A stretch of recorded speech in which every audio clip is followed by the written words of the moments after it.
श्रीमद् भगवत गीता के 6वें अध्याय का हम लोग मनन कर रहे हैं, जिसके अंतर्गत हमने देखा कि भगवान श्री कृष्ण अर्जुन के प्रश्न का उत्तर देते हुए बतला रहे थे कि हालांकि मन को वश में करना वास्तव में कठिन है, क्योंकि ये वायु से भी अधिक चंचल है। एक सेकंड में कहाँ से कहाँ चला जाता है। अभी आप यहाँ बैठे हैं और एक सेकंड में आपको बॉम्बे का ख्याल आया, दिल्ली का ख्याल आया, आप वहां पहुंच जाएंगे। दिल्ली में बैठा व्यक्ति 1 मिनट में इंदौर पहुंच जाएगा, उज्जैन पहुंच जाएगा। तो 1 मिनट में नहीं, 1 मिनट तो बहुत ज्यादा बोला हमने, 1 सेकंड में वो कहाँ से कहाँ चला जाता है, इतना चंचल है मन। अब उसमें मन जाता है का मतलब क्या है? कोई ऐसा तो है नहीं कोई इसमें से निकल करके कहीं जाता है ना। ये भी एक समझने वाली बात है। तो मन कहीं जाता नहीं है, मन में विचार आता है। जहाँ का विचार आता है वैसी अनुभूति होती है। आप यहाँ बैठे हैं और बैठे बैठे आपको महाकालेश्वर का स्मरण हुआ, तो यहाँ से शरीर में से निकल करके आपका मन महाकाल चला गया, ऐसा नहीं होता है। बल्कि आपके अंदर में जो संस्कार है विचार रूप में, वो जागृत हुआ, आपको अनुभव होने लगा। यही मन का मतलब है। मन का चंचलता का मतलब है कि उसके अंदर जो पुराने संस्कार है, उन संस्कारों में एक विचार से दूसरे विचार पर वो बंदर की तरह जंप करता रहता है, टिकता नहीं कहीं पर भी। उसको कहीं टिकाना चाहो तो थोड़ी देर बाद उसको उच्चाटन होता है, वो तुरंत से कहीं बदलना चाहता है। और योग की सिद्धि के लिए एकाग्रता अपेक्षित है। लेकिन उससे भी ज्यादा स्वामी जी का इस बात पर जोर है कि उससे भी ज्यादा अपेक्षित क्या है कि मन का राग रहित होना। तो स्वामी जी ने दृष्टांत दिया है, जो पतिव्रता स्त्री होती है वो, का मन तो सब जगह जाता है, लेकिन उनमें उनकी आसक्ति नहीं होती, किसी में राग नहीं होता है। उसका आप जो अपना प्रेम होता है अपने पति के लिए रहता है, वो सबके लिए नहीं होता है। बोले सबसे बात करेगी, कहीं भी जाएगी, चंचलता करेगी, तो चंचलता से भी अधिक बाधा क्या है? राग, आसक्ति। योग की प्राप्ति में मुख्य बाधा है चंचलता नहीं, मुख्य बात है आसक्ति। उन दोनों चीजों का नियमन होना आवश्यक है। तो आइए, स्वामी जी बता रहे हैं कि भाई अभ्यास के साथ साथ वैराग्य भी आवश्यक है। तो हमने कल अभ्यास में पर्याप्त चर्चा की थी, वैराग्य की एक दो बातें छूट गई थी, उनको लेते हुए फिर अगले श्लोक में प्रवेश करते हैं। स्वामी जी ने वैराग्य के जो उपाय बताए, वो बताया कि पुराने संस्कारों के कारण क्या अंतःकरण में स्फुरणाएं उठती हैं। आपने संसार में जहां भी सुख लिया होता है ना, उसकी स्मृति होती है। तो पहले आपने उनका मजा लिया, अब आप मजा नहीं ले सकते, वो आपका मजा लेते हैं। जैसे किसी व्यक्ति को डायबिटीज हो गया, तो उन्होंने पहले खूब गाजर का हलवा, रबड़ी, है ना, ये खूब सूता उन्होंने, तो मजा लिया। अब क्या होता है, उसकी याद आती है। याद आती है तो मन में क्लेश होता है उसका, अरे अब तो हम ये खा ही नहीं सकते। तो ये इसको सहन करना। ऐसा नहीं कि आपके मन में स्मरण स्मरण हुआ तो उसकी स्मृति में खो गए आप। ऐसा नहीं कि स्मरण हुआ तो आप जो है उसके संसर्ग में चले गए। ये साधक वास्तव में तभी साधक बनता है जब वो हमारे अंदर से जो भी कुछ ऐसी अनिष्ट वासनाएं हैं उनसे मन को हटाता है। स्वामी जी का ये कहना है कि भाई कई साधक ऐसे होते हैं जिनको भगवान में बड़ी श्रद्धा भक्ति होती है, लेकिन संसार के जो भोग हैं उनके प्रति उनकी रुचि समाप्त नहीं होती है। इस कारण से योग में उन्नति उनकी नहीं हो पाती। वो जब तो करते हैं, ध्यान भी करते हैं, स्वाध्याय भी करेंगे, सत्संग भी सुनेंगे, लेकिन उनकी विशेष प्रोग्रेस क्यों नहीं हो पाती है? क्योंकि जहां सुख मिलता है, जैसे बढ़िया खाने में, है ना, जो भी आप संसार के भोग अपन समझते हैं, तो उन भोगों में मन मन हट नहीं पाता है। तो भोगों में जब तक आपकी रुचि नहीं हटेगी तब तक आपकी योग में गति कैसे होगी? क्योंकि मन राग के कारण वहां चला है। चंचलता का मतलब है एक विचार से दूसरे विचार पे जाना। तो राग का मतलब है कि कहीं पे बैठे हो तो वहां से हट के जहां आसक्ति है वहां जाना। तो मन का जाना अपना बाधक नहीं है, जहां आसक्ति है वहां जाना बाधक। बैठे बैठे कहीं ध्यान इधर उधर चला गया तो जैसे बच्चे रहते हैं, मन चंचल रहता है, लेकिन उनको कोई विशेष राग नहीं होता है। थोड़ी देर में खड़े रहेंगे, थोड़ी देर ऐसे हो जाएंगे, लेकिन वो वैसे ही हो, उनकी चंचलता है कारण। बाधा है राग। तो कह रहे हैं भोगे हुए भोगों में जो रुचि है उनकी स्फुरना तो उठेगी आपके अंदर, क्योंकि संस्कार है अंदर। कोई ऐसा तो है नहीं कि आप उसको कोई, जैसे इसमें रहता है आपने मोबाइल में और लैपटॉप में अपन ने डिलीट वाला बटन दबाया और वहाँ जो चित्र है, मैसेज है, वो डिलीट हो गया। तो अंतःकरण में डिलीट तो आप कर नहीं पाते, वो तो संभव नहीं होता है। तो उसके डिलीट करने की प्रोसेस क्या होती है कि उसकी फीडिंग बंद कर दो और उसको इग्नोर करो, उस पर ध्यान मत दो, तो धीरे धीरे वो शांत होता है। तो जो चीज धीरे धीरे शांत हो जाती है, शांत होते होते होते फिर समाप्त होती है। अति सूक्ष्म मतलब फिर आती भी है तो, है ना। एक ब्रह्मज्ञानी संत से किसी साधक ने पूछा कि महाराज जी, जैसे हमको संसार के जो भोगे हुए भोग है उनकी स्मृति होती है और हमारा मन फिर उधर चला जाता है, तो आपका तो जाता ही नहीं होगा। उन्होंने कहा ऐसा नहीं है, अंतःकरण में संस्कार है तो ख्याल तो पुराने भी आते हैं, लेकिन वो हमको बांधते नहीं है। अज्ञानी मनुष्य का क्या, घसीट के उधर ले जाके खड़ा कर देते हैं, वो उसमें खो जाता है, उसकी भाव दशा भी वैसी हो जाए। जब हम साधु बने तो हम किसी के घर में रहते थे पहले। पहले तो एक कमरे में अलग बहुत दूर रहते थे कई सालों तक, और उसके बाद में फिर एक परिवार में हमको रहने के लिए कमरा दिया कि आप यहाँ रह सकते हो। तो उनके जो बच्चे थे, वो हम भी बच्चे ही थे उस समय, जवान थे वैसे तो, 22-25 साल के। तो वो बच्चों से एक अपनापन हो गया, सब भाई बहन जैसे हो गए। तो कभी कभी झगड़ा भी हो जाता भाई बहनों में से, राखी बांधती थी बहनों। तो फिर क्या होता कि कभी कोई झगड़ा नहीं होता, पर बोले बात नहीं करेंगे हम। मैंने बोला अभी तो आज कोई बात ही नहीं हुई, बिना बात के आप बात क्यों नहीं करोगे? तो बोले नहीं, आपने उस दिन झगड़ा किया था, आज हमको याद आ गया। तो मन तो एक तो सामने आदमी झगड़ा करे तो भी मन खराब होता है, और झगड़े की बात याद आ जाए तो भी खराब होता है। और झगड़े की बात याद नहीं आए और अपन ऐसे किसी से बात कर रहे हो, बात करते करते वो वाली बात निकाल दो तो भी आ जाए। तो महर्षि जी कहते हैं जो आपने झगड़ा किया वो तो गलत किया ही सही, अब उसको याद भी मत करो और उसकी बात भी मत करो।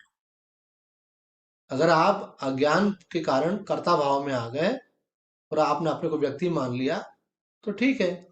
अब आप सजग हो तो अब उन पुरानी चीजों को याद मत करो, ये ऐसा करके आप उतनी देर के लिए अपना टाइम फिर से वेस्ट कर रहे हैं। जब आपने आपका मन आत्म स्वरूप से च्युत होकर के देह भाव में आ गया और आप संसार के किसी भोगों में आसक्त हुए, ठीक है, जब हुए तब हुए थे, अभी तो नहीं हो ना। तो वो पुराना वाला याद मत करो, जितना याद करोगे वो क्या होगा, वो संस्कार हरा भरा बना रहेगा। उसको पानी मत दो, उसके अंदर खाद मत डालो। ठीक है, उठ रहा है, उसको महत्व नहीं दोगे तो उठ करके शांत हो जाएगा। तो ज्ञानी महात्मा ने क्या कहा, विचार आते हैं लेकिन वो हमको मजबूर नहीं करते हैं, बाध्य नहीं करते हैं। संसारी मनुष्य को याद आ जाए तो मन मचने लग जाता है, आकर्षित होता है, फिर बोलता आज तो चलेंगे ही सही, बहुत दिन हो गए, आज तो ये करेंगे ही सही। तो उसका मतलब क्या हुआ, बल पूर्वक उसको उन्होंने भोग में नियोजित कर दिया। ज्ञानी को ऐसा नहीं होता, मजबूर नहीं कर सकता। एक महात्मा ने हमको कहा कि हमको चाय पीने का बड़ा शौक है, तो हमने कई बार चाय छोड़ी, लेकिन चूंकि हम उनके पास जाते थे और हमारे लिए आदरणीय थे, तो वो हमको बोलता अरे ठीक है चलेगी, चाय में क्या है। तो मैंने कहा महाराज जी आपके यहाँ चाय नहीं है, आप तो जो बोलेंगे वो प्रसाद है, तो ले लेते थे। तो फिर शुरू हो जाती थी ऐसे। तो एक बार हम वृंदावन में गए, तो वृंदावन में एक बड़े उच्च कोटि के सिद्ध संत स्वामी सत्यानंद जी विराजते रहे।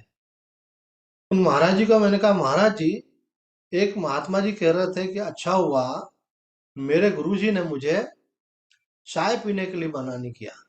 अगर मेरे गुरु जी मुझे चाय के लिए मना कर देते तो मेरी एक बात पक्की कि गुरु जी की बात तो मानना ही है। तो बड़ा संकट हो जाता मेरे लिए। तो महाराज जी एक तरफ तो वो बोलते हैं मुझे ब्रह्म ज्ञान हो गया है, और दूसरी तरफ बोलते हैं अगर मैं चाय छोड़ देता तो संकट हो जाता, और फिर तो दुविधा में आ जाता क्या करूं क्या नहीं करूं।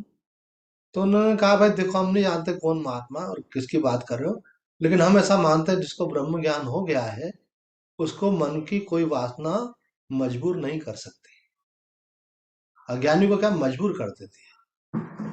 जैसे आपने सोचा कि भाई अब 1 महीने में वैराग्य भाव से भगवान का भजन करूंगा, स्वामी जी के आश्रम में जाकर के ही रहूंगा, अथवा किसी तीर्थ में जाकर के रहूंगा, और 1 महीने संसार का कोई संपर्क नहीं करूंगा।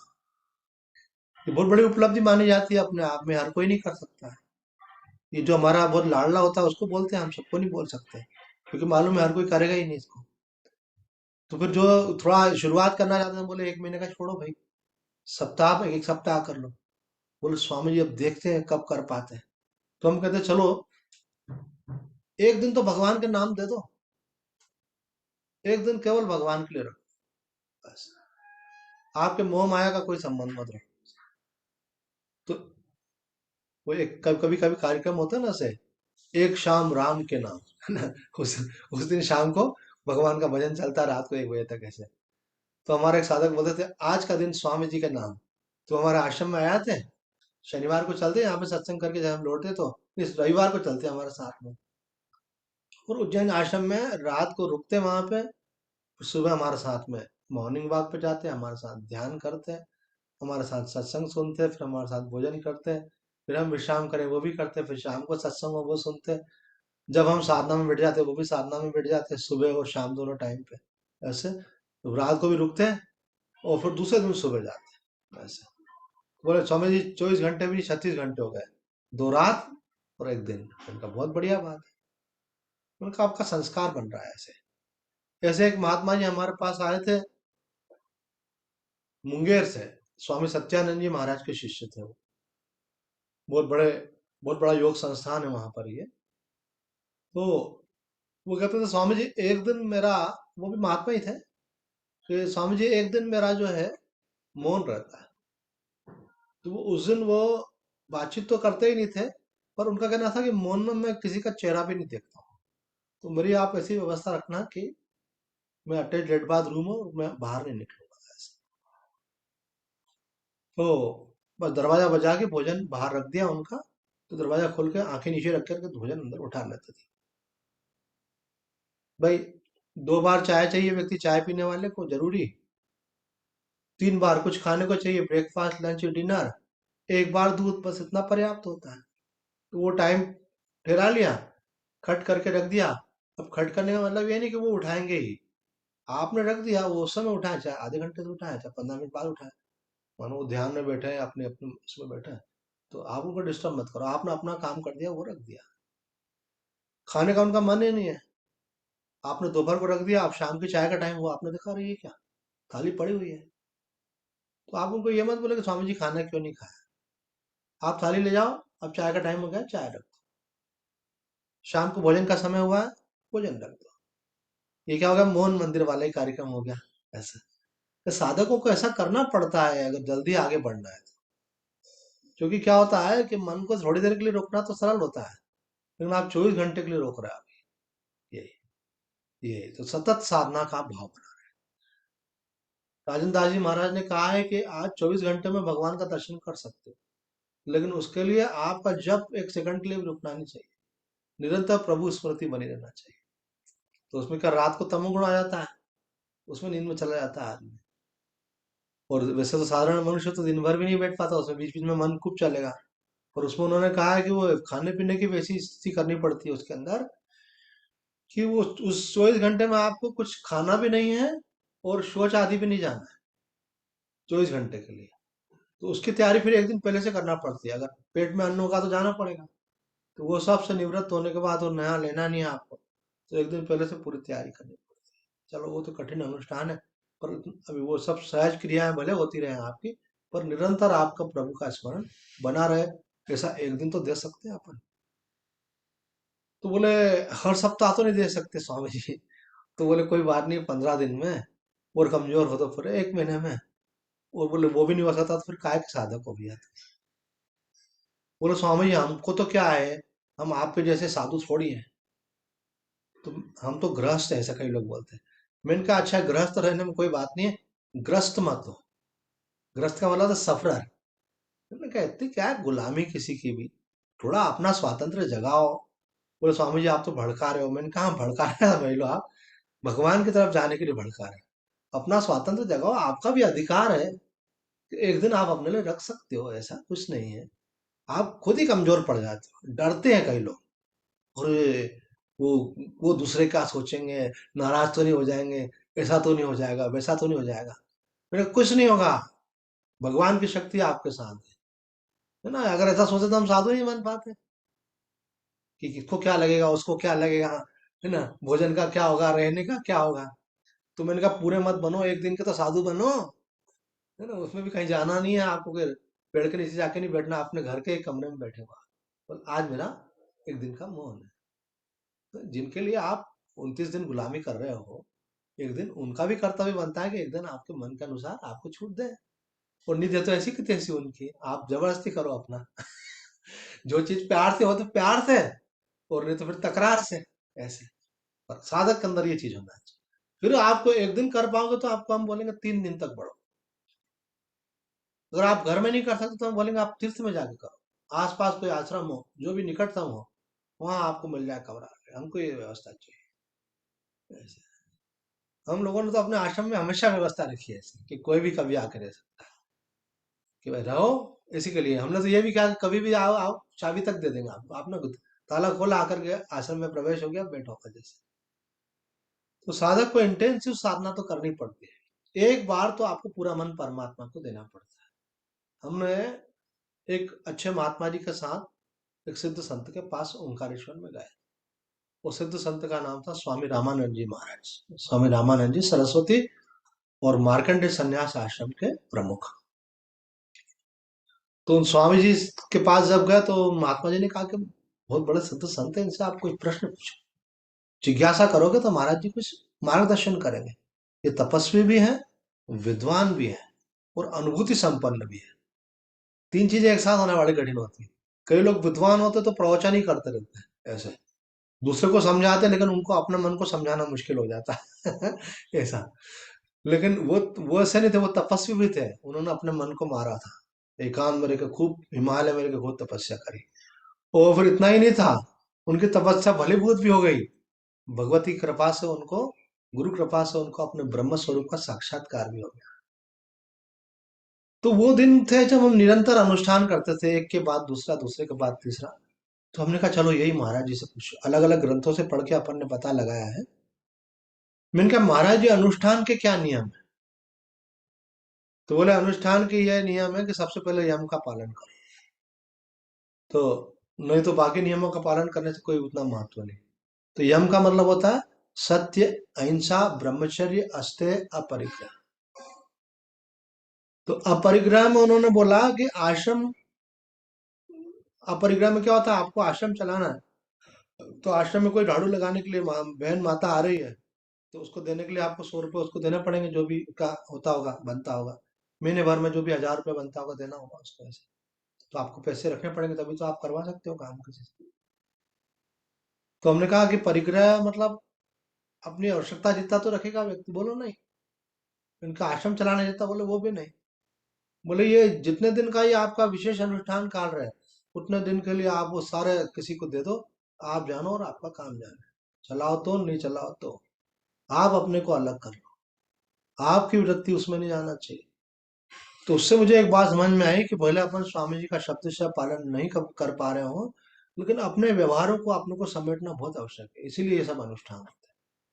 हम जितना अपने मन को, इसको क्या ऑटोमेटिक सिस्टम बनाना चाहिए। देखो आज प्रसंग निकला तो बता रहे हैं, ये हमको एक बड़े उद्योगपति ने बताया।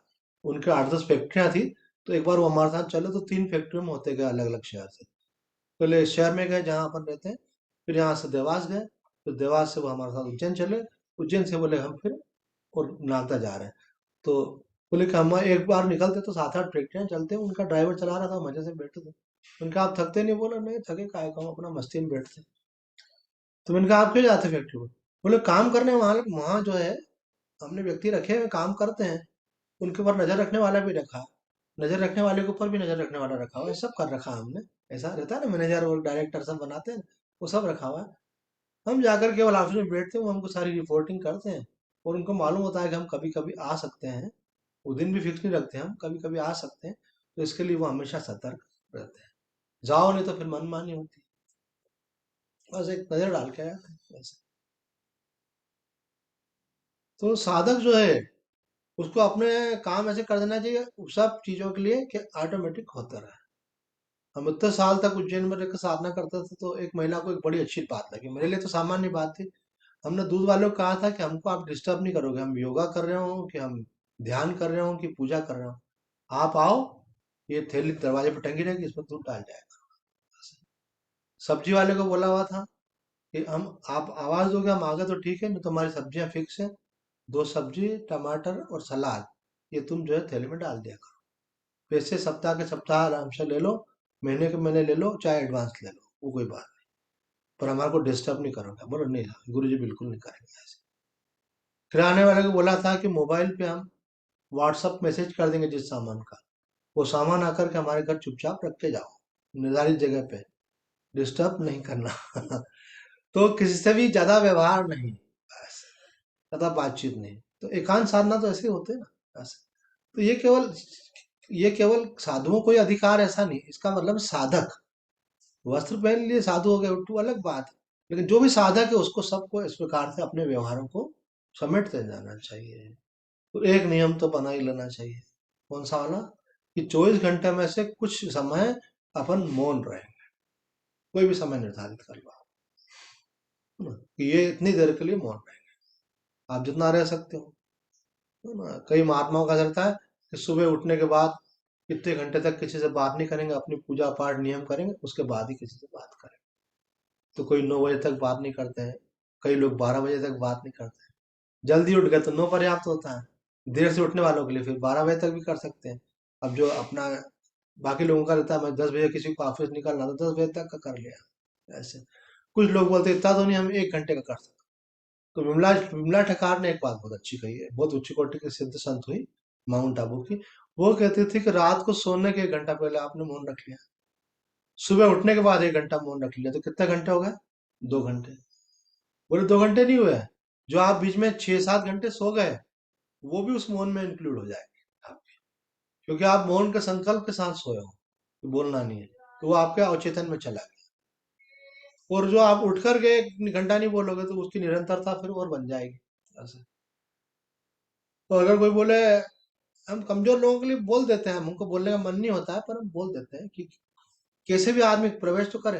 अरे जितनी देर भी, 15 मिनट आधे घंटे का कुछ भी नियम बनाओ, सोने के पहले इतनी देर पहले हमने नियम ले लिया कि हम बात नहीं करेंगे। और उठने के बाद एक नियम बनाओ, उठते से ही नहीं कि बात करना। 15 मिनट बोले फोन भी आया तो फिर आप फोन बाद बाद में जवाब दो, आजकल तो मोबाइल की सुविधा है, सब नंबर आ जाते हैं ऐसे। घर के किसी व्यक्ति को बहुत अर्जेंट काम हो तो लिख करके जवाब दे दो, और क्या कर सकते हैं ऐसे। बाद में तो बातचीत हो ही जाएगी, उस समय लिख के जवाब दे दो।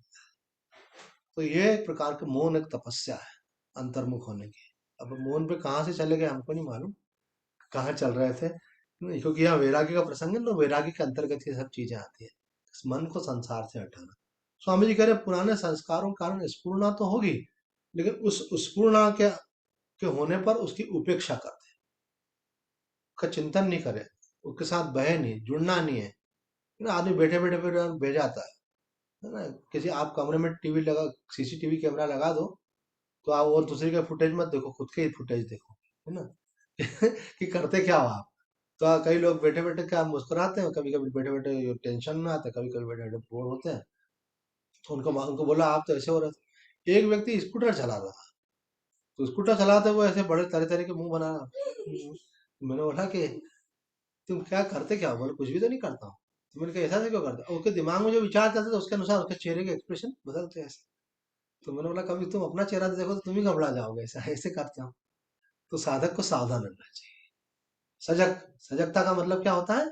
कि अपने जैसे बाकी दूसरे को ध्यान से देखते हैं, ऐसे अपने शरीर की हरकतों को और मन को भी। कई लोग बैठे बैठे नाक में कान में मुंह घुसा उंगलियां घुसाते रहते हैं ऐसे। क्यों? उनको बोले क्या कर रहे थे? बोले कुछ भी तो नहीं कर रहा था। अरे बोले भैया तुम मंच पे बैठे थे और ये कैमरे में रिकॉर्डिंग हो रही थी, देखो ये आप देखो, पलटा के देखो। और ऐसा कर रहा था क्या? तो मालूम ही नहीं, बैठे बैठे कहीं कान में उंगली घुसाएंगे, कभी कुछ करेंगे। तो ये क्या है, मालूम पड़ना चाहिए ना आप कर क्या रहे हो ऐसे। तो वो आदत रहती है कुछ करने की, तो वो करता रहता है ऐसा। तो साधक वो है, सजगता रहने से आदत काम नहीं करती है।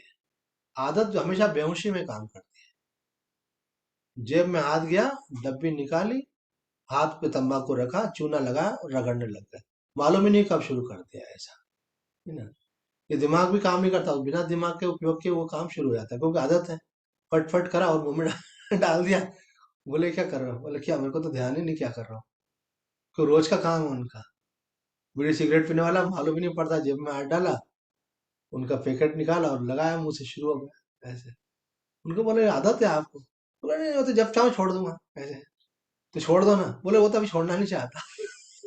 लेकिन बुद्धू किसको बनाते हो, खुद को कि दूसरे को? ये गुलामी है ना हर प्रकार की, कोई आदत मतलब गुलामी, जिसके बिना आप नहीं रह सकते, वो क्या है? आपकी गुलामी। तो यहाँ बोले वैराग्यवान व्यक्ति जो होता है उसकी कहीं आसक्ति नहीं रहती, आसक्ति ही गुलामी कहलाती है। आसक्ति किसी की भी हो सकती है, व्यक्ति की हो सकती है, वस्तु की हो सकती है, किसी परिस्थिति की हो सकती है। दूसरी बात स्वामी जी ने यहाँ वैराग्य के उपाय के रूप में कहा है, संसार प्रति क्षण बदलता है, वो स्वरूप कभी नहीं तथा किसी भी क्षण बदलता नहीं, ऐसा विचार करने से भी वैराग्य होता है। उनको ये बात समझना चाहिए कि संसार में जो भी चीज है ना वो टिकने वाली नहीं है, बदलने वाली है। कोई संबंध टिकने वाला नहीं है, ये कोई स्थान पे आप टिकने वाले नहीं हो, लक्ष्मी टिकने वाली नहीं है ना? आपकी जवानी आपकी टिकने वाली नहीं है, आपकी मान प्रतिष्ठा टिकने वाले नहीं है, आपके संबंध जो आज हैं जिनके साथ, कल वैसे रहने वाले नहीं है। सब कुछ बदलने वाला है ना? लड़के की जब तक शादी नहीं होती वो माँ से कितना प्यार करता है, बहुत ज्यादा। तो शादी हो जाती है तो उसका प्रेम जो है कुछ माँ में और कुछ पत्नी में चला जाता है, फिर बच्चे हो जाते तो बच्चों में चला जाता है, फिर माँ कर्तव्य हो जाती है, और मोह सारा होता है किसमें? पत्नी में। पहले पूरा मोह होता है माँ में, प्रेम तो क्या बोले, मोह ही रहता है, प्रेम भी कह सकते हैं। पहले प्रेम होता है माँ में, और शादी होने के बाद फिर क्या हो जाता है? पत्नी आ जाती, पत्नी सुख देती है, तो पत्नी में मोह हो जाता है, फिर उसको लगता है मेरी माँ है मुझे करना चाहिए, और माँ का कुछ प्रभाव रहता भी है। फिर धीरे धीरे करके वो कर्तव्य भाव में बदल जाता है, नहीं माँ है तो करना चाहिए, मेरा कर्तव्य है। लेकिन मोह पत्नी में, और हो गई गुड़िया रानी, देवी माता कन्या, तो पिता का तो बिटिया से प्यार होता ही है, उसका पत्नी में से प्रेम कम हो जाता है, बिटिया में चला जाता है अपने आप। जैसे माँ का भी होता है, पिता का ही नहीं, बिटिया माँ का भी होता है, पति में से प्रेम निकल करके फिर बच्चों में चला जाता है। ये शिफ्टिंग वाली चीज है। और अगर आपको सचमुच में आप आध्यात्मिक हो, पक्की बात बता रहा हूँ ये, तो आपका प्रेम परिवार में से निकल करके संतों में चला जाएगा, महात्माओं में चला जाएगा, गुरुओं में चला जाएगा। भगवान में तो तभी जाएगा जब किसी संत महात्मा के माध्यम से आप सत्संग में जुड़ेंगे, फिर धीरे धीरे वो गुरु बोलेंगे बेटा हम माता रानी से प्यार करते, तुम भी उनसे करो, हमारे लिए कान्हा जी सब कुछ है। वो कान्हा की बार बार चर्चा करेंगे, उनके प्यार की बातें करेंगे, तो धीरे धीरे आपका मन भी कान्हा में, वो निराकार ब्रह्म की बात करेंगे तो निराकार में जाएगा। हमको भी जो है ना, माता रानी को मानने वाले शंकराचार्य जी जो है माता रानी के भक्त हैं। उनको ललिता अम्बा में उतना प्यार है कि उनका कीर्तन करते उनके अश्रु फवार भी हो जाता है। ऐसा भाव को रोक नहीं पाते कई बार, ऐसे छोटे बच्चे शरीर के गदगद हो जाते हैं माँ की बात करने के साथ। तो उनको देख करके क्या छूत की बीमारी है ये भी, है ना? जैसा किसी को एक को कोरोना होता, दूसरा उससे मिलने में डरता है, कहीं मेरे को नहीं हो जाए। तो बोली ये कोरोना से ज्यादा इन्फेक्शियस है, उसमें तो 2 गज की दूरी रखो तो बच जाओगे। इसमें 2 गज की दूरी पे भी नहीं बचोगे, ऑनलाइन बैठे बैठे भी इन्फेक्शन। ऑनलाइन भी इन्फेक्शन हो जाता है इसमें। और 10 फीट दूर बैठ के भी महात्मा जी की बातें सुनते रहो, सत्संग में लोग आते हैं ना दूर बैठते हैं, फिर भी तो भी हो जाएगा। हाँ ये जरूर है कि ज्यादा पास होगा तो ज्यादा इन्फेक्शन होगा। क्यों?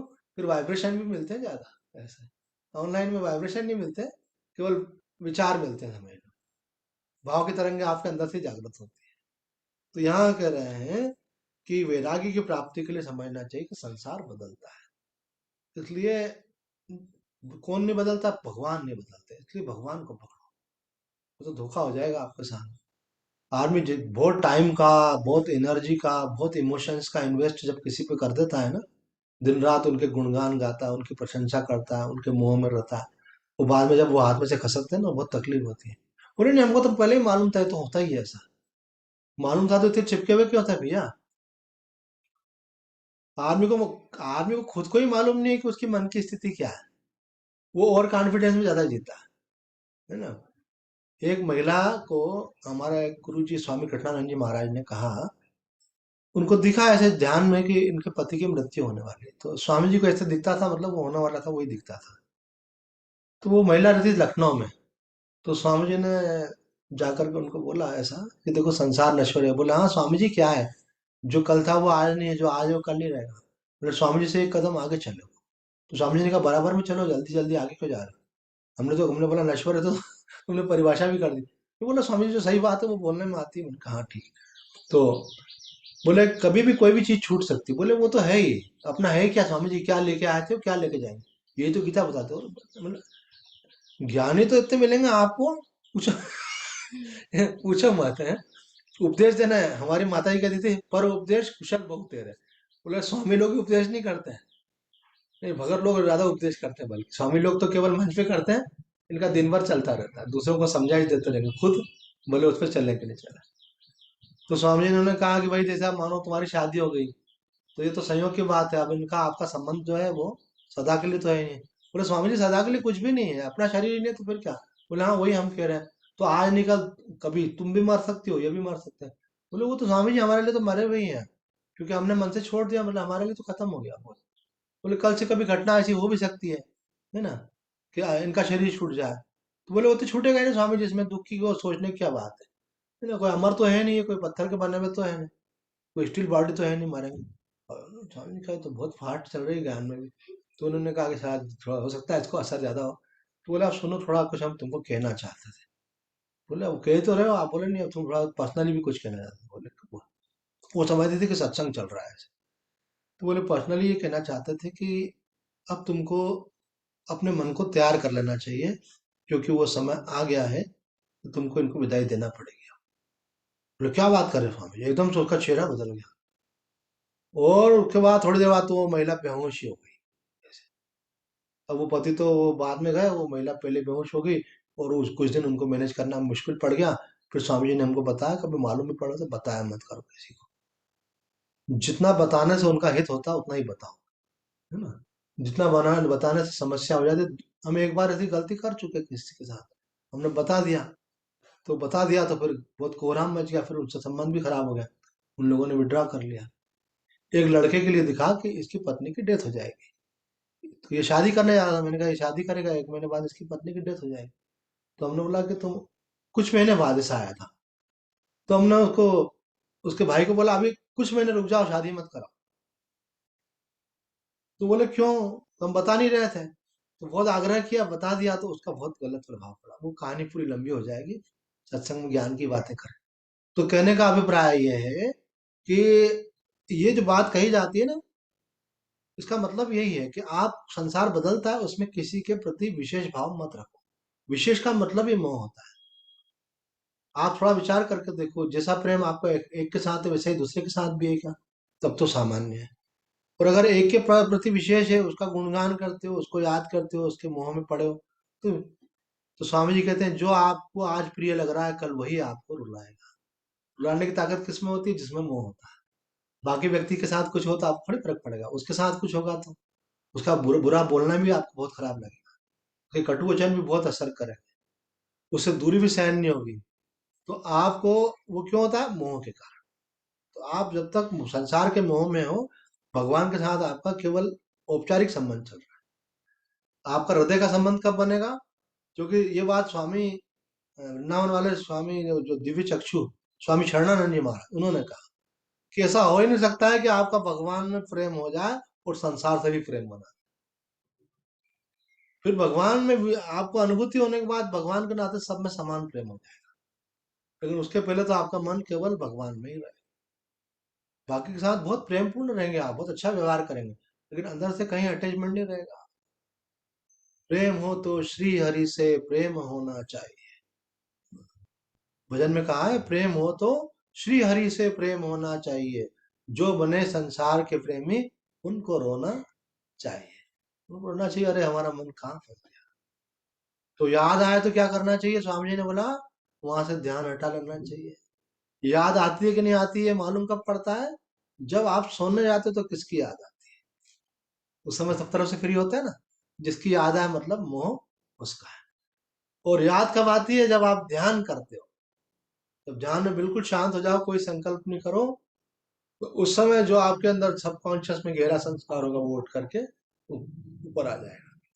ध्यान करने वालों को मालूम पड़ता है कि मेरा मन कहाँ फंसा हुआ है, साधारण मनुष्य को मालूम नहीं पड़ता ना। इसी प्रकार से जो व्यायाम करते हैं उनको मालूम पड़ता है मेरे अंग विशेष में कोई दिक्कत हुई तो उसी दिन मालूम पड़ जाएगी, दूसरे लोगों को कई दिन के बाद मालूम। खंडानंद जी महाराज ने कहा कि हम बाहर नहीं उठा पा रहे थे, तो डॉक्टर ने पूछा कब से नहीं उठा पा रहे थे, बोला हमको भी मालूम नहीं। जब एक दिन उठाने की कोशिश की तो मालूम पड़ा। तो साधक को वैराग्य के लिए संसार बदलता है, वो रहने वाला नहीं है, इसका स्मरण रखना चाहिए। और बोले हम स्वरूप कभी नहीं बदलता है, भगवान कभी नहीं बदलते। और उन्होंने कहा देखो संसार में संबंध जो है ना वो लेने देने का है। आपका जिसके साथ जो संबंध है आप अपने देने का कार्यक्रम जारी रखो, लेने की अपेक्षा खत्म कर दो, धीरे धीरे मोह खत्म। तो आज इतना ही कहकर अपनी वाणी को विराम देते हैं। ओम पूर्णमदं पूर्णात् पूर्णमुदच्यते पूर्णस्य पूर्णमादाय पूर्णमेवावशिष्यते। ओम शांति शांति शांति। आइए प्रेम से भगवान का नाम लें। श्री राम जय जय राम। श्री राम जय जय राम। श्री राम जय जय राम। श्री राम जय जय राम।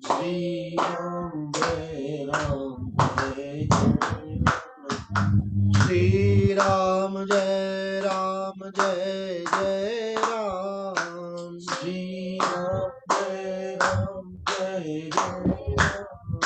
श्री राम जय जय राम। श्री राम जय जय राम। सच्चिदानंद भगवान की जय। धर्म की जय हो। अधर्म का नाश प्राणियों में विश्व का कल्याण हो। गौ माता की रक्षा हो। सनातन धर्म की जय हो। हर हर महादेव।